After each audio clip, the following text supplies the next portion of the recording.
60 ദിവസത്തേക്കെങ്കിലും സമാധാനം പ്രതീക്ഷിക്കാവുന്ന ഒരു കരാറിലാണ് ഇറാനും അമേരിക്കയും എത്തിയിരിക്കുന്നത്.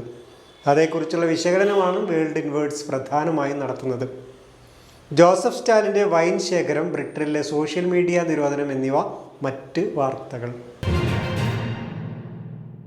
4 മാസമായി നടന്നുകൊണ്ടിരിക്കുന്ന യുദ്ധം നിർത്താൻ അമേരിക്കയും ഇറാനും ധാരണയായെന്നാണ് ആഗോള വാർത്തകൾ നൽകുന്ന സൂചന. ഇരുവർക്കുമിടയിൽ മധ്യസ്ഥത വഹിച്ച പാകിസ്ഥാന്റെ പ്രധാനമന്ത്രി ഷെഹബാസ് ഷെരീഫാണ് ഇത് സംബന്ധിച്ച കാര്യങ്ങൾ പുറത്തുവിട്ടത്. അദ്ദേഹത്തിന്റെ അറിയിപ്പ് പ്രകാരം ലബനാൻ അടക്കമുള്ള പ്രദേശങ്ങളിലെ സൈനിക നടപടികൾ നിർത്തിവെക്കുമെന്നാണ് പ്രഖ്യാപിച്ചിട്ടുള്ളത്. അക്കാര്യത്തിലും മറ്റു പല കാര്യങ്ങളിലും അവ്യക്തത നിലനിൽക്കുന്നുണ്ടെങ്കിലും പലരും ഇതിലെ കാര്യങ്ങൾ നിഷേധിച്ചിട്ടുണ്ടെങ്കിലും ഔദ്യോഗിക പ്രഖ്യാപനം വരുന്നതോടെ കാര്യങ്ങളിൽ ഒരു വ്യക്തത വരുമെന്നാണ് വിശ്വസിക്കുന്നത്. അതിൽ പ്രധാനമായ ഒന്ന് ലബനാന്റെ കാര്യമാണ്. അക്കാര്യം ചർച്ച ചെയ്തു എന്ന് പാകിസ്ഥാനും ഇറാനും പറയുന്നുണ്ടെങ്കിലും അമേരിക്കൻ പ്രസിഡന്റ് മൂളിയിട്ടില്ല. ഔദ്യോഗിക പ്രഖ്യാപനത്തിന് വെള്ളിയാഴ്ച വരെ കാത്തിരിക്കണം. അന്ന് സ്വിറ്റ്സർലൻഡിൽ വെച്ചാണ് അത്ര ഔദ്യോഗികമായ ഒപ്പുവെക്കൽ ചടങ്ങ് അരങ്ങേറുക. പാകിസ്ഥാൻ പ്രധാനമന്ത്രിയുടെ പ്രഖ്യാപനം വന്ന ഉടനെ തന്നെ അമേരിക്കൻ പ്രസിഡന്റ് ഡൊണാൾഡ് ട്രംപ് ഇക്കാര്യം ശരിവെച്ച് പ്രസ്താവന പുറപ്പെടുവിച്ചിരുന്നു. ഹോർമുസ് തുറക്കലും അമേരിക്കൻ ഉപരോധം പിൻവലിക്കലും ഉടൻ നടക്കുമെന്നായിരുന്നു അദ്ദേഹത്തിൻ്റെ വാക്കുകൾ. ഇറാനും ഇക്കാര്യത്തിൽ അനുകൂലമായ പ്രസ്താവനയാണ് നടത്തിയിട്ടുള്ളത് എങ്കിലും ലബനാനിലെ സൈനിക നടപടികൾ നിർത്തിവെക്കൽ ഉൾപ്പെടെയുള്ള കാര്യങ്ങൾ ഈ കരാറോടെ നടപ്പാകുമെന്നായിരുന്നു അവരുടെ പ്രഖ്യാപനം. ഹോർമുസ് ഇതാ തുറന്നിരിക്കുന്നു, ഇനി ഇന്ധനം തലങ്ങും വിലങ്ങും ഒഴുകുമെന്നുമുള്ള ട്രംപിന്റെ വാചകമടിക്ക് മറുപടി എന്നോണം 30 ദിവസം കടലിടുക്ക് തുറക്കാനും മറ്റുമായി നിശ്ചയിച്ചിട്ടുണ്ട് എന്നാണ് ഇറാൻ പറയുന്നത്. പുറത്തുവരുന്ന കരാർ നിബന്ധനകൾ കാണിക്കുന്നത് 60 ദിവസത്തേക്ക് മാത്രമാണ് ടോൾ വേണ്ടെന്ന് തീരുമാനിച്ചിട്ടുള്ളത് എന്നാണ്. അതും തങ്ങളുടെ നിബന്ധനകളോടെ ആയിരിക്കുമെന്നും ഇറാൻ പറയുന്നു. പക്ഷെ അമേരിക്കയും ഇംഗ്ലണ്ടും ജർമ്മനിയും ഫ്രാൻസും ഇറ്റലിയും ഒന്നും ഇത് അംഗീകരിച്ച മട്ടില്ല.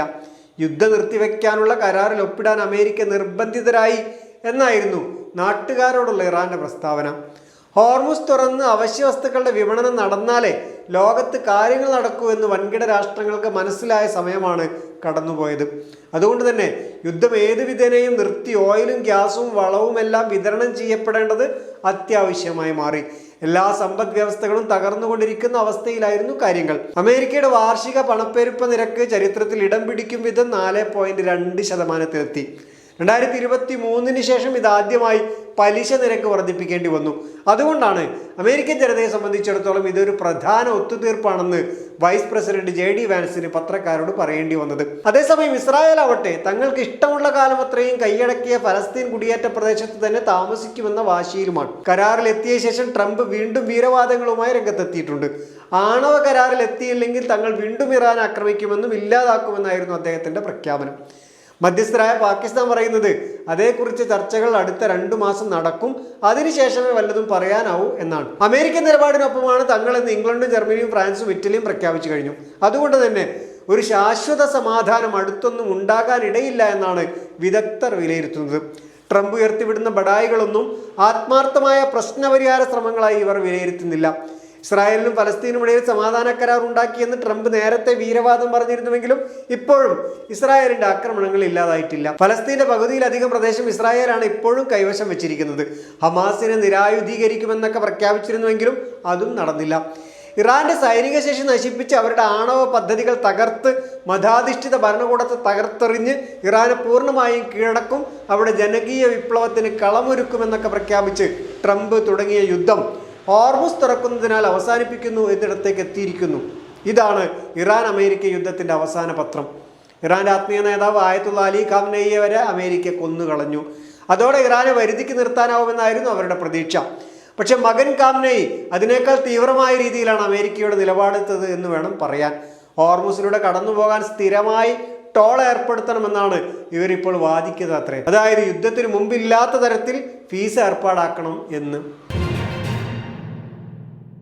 ജോർജിയയുടെ തലസ്ഥാനമാണ് ടിബിലിസി. 1991 സോവിയറ്റ് യൂണിയൻ തകരുന്നത് വരെ അതിൻ്റെ ഭാഗമായിരുന്നു ജോർജിയ. സോവിയറ്റ് യൂണിയന് രൂപം കൊടുക്കുന്ന ആദ്യ റിപ്പബ്ലിക്കുകളിൽ ഒന്ന്. 1921 ചെമ്പട ജോർജിയെ കീഴ്പ്പെടുത്തി സോവിയറ്റ് യൂണിയന് അടിത്തറ പാകിയത്. സോവിയറ്റ് കമ്മ്യൂണിസത്തിന്റെ ചരിത്രത്തിൽ പലപ്പോഴും വിവാദ പുരുഷനായി വിലയിരുത്തപ്പെടാറുള്ള ജോസഫ് സ്റ്റാലിന്റെ ജന്മസ്ഥലമാണ് ജോർജിയ. 1878 ജോർജിയയിൽ ജനിച്ച അദ്ദേഹം 1922 കമ്മ്യൂണിസ്റ്റ് പാർട്ടിയുടെ ജനറൽ സെക്രട്ടറി ആവുകയും പിന്നീട് പതിയെ സോവിയറ്റ് യൂണിയന്റെ ചോദ്യം ചെയ്യപ്പെടാനാവാത്ത നേതാവാവുകയുമായിരുന്നു എന്നാണ് ചരിത്രം.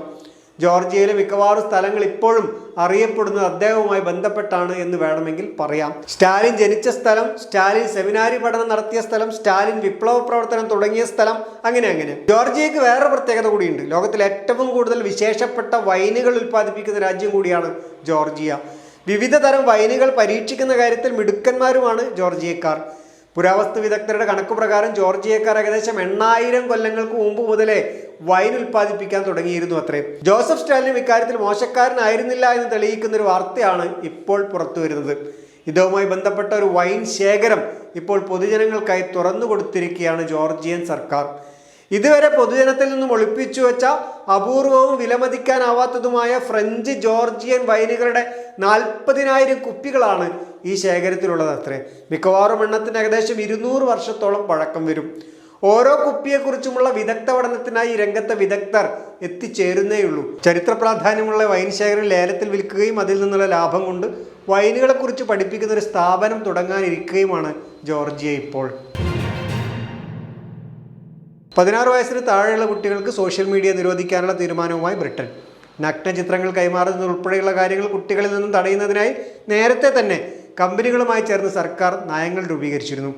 അതോടൊപ്പം സോഷ്യൽ മീഡിയ ഉപയോഗിക്കുന്നതിന് വയസ്സ് പരിശോധിക്കണമെന്ന നിർദ്ദേശവും വെച്ചിരുന്നു. ഇതിനൊക്കെ ശേഷമാണ് ഇപ്പോൾ സമ്പൂർണ്ണ നിരോധനത്തിനായി ബ്രിട്ടൻ തയ്യാറെടുക്കുന്നത്. പക്ഷേ രക്ഷിതാക്കൾക്ക് കുട്ടികളുടെ ഫോൺ ഉപയോഗത്തെ നിയന്ത്രിക്കാൻ ഒരുപാട് വഴികൾ ഉണ്ടായിരിക്കെ അത് ശക്തിപ്പെടുത്താതെ അവരെടുക്കേണ്ട ജോലി നിയമം കൊണ്ട് ചെയ്യാം എന്ന് കരുതുന്നത് വിഡ്ഢിത്തമാണെന്നാണ് ടെലിഗ്രാം ചാനലിന്റെ CEO പാവൽ ഡുറോവ് പറയുന്നത്. നിരോധനം ചിലപ്പോൾ ഗുണത്തെക്കാളേറെ ദോഷമായിരിക്കും ചെയ്യുക എന്ന് ഇദ്ദേഹം പറയുന്നു. ഇലൺ മസ്ക് ആവട്ടെ ഇംഗ്ലണ്ട് ഒരു പോലീസ് സ്റ്റേറ്റ് ആവുകയാണ് എന്നാണ് കുറ്റപ്പെടുത്തിയത്. കുട്ടികൾക്കെതിരായുള്ള ഈ നടപടി എല്ലാവരെയും നിരീക്ഷണത്തിൽ കൊണ്ടുവരാനുള്ള നടപടിയുടെ ആദ്യപടിയാണെന്നും ഇദ്ദേഹം വാദിക്കുന്നു. എന്നാൽ കുട്ടികൾക്ക് അവരുടെ കുട്ടിക്കാലം തിരിച്ചു കൊടുക്കുകയാണ് തന്റെ ലക്ഷ്യമെന്നാണ് ബ്രിട്ടീഷ് പ്രധാനമന്ത്രി കീർ സ്റ്റാമർ പറയുന്നത്. നന്ദി.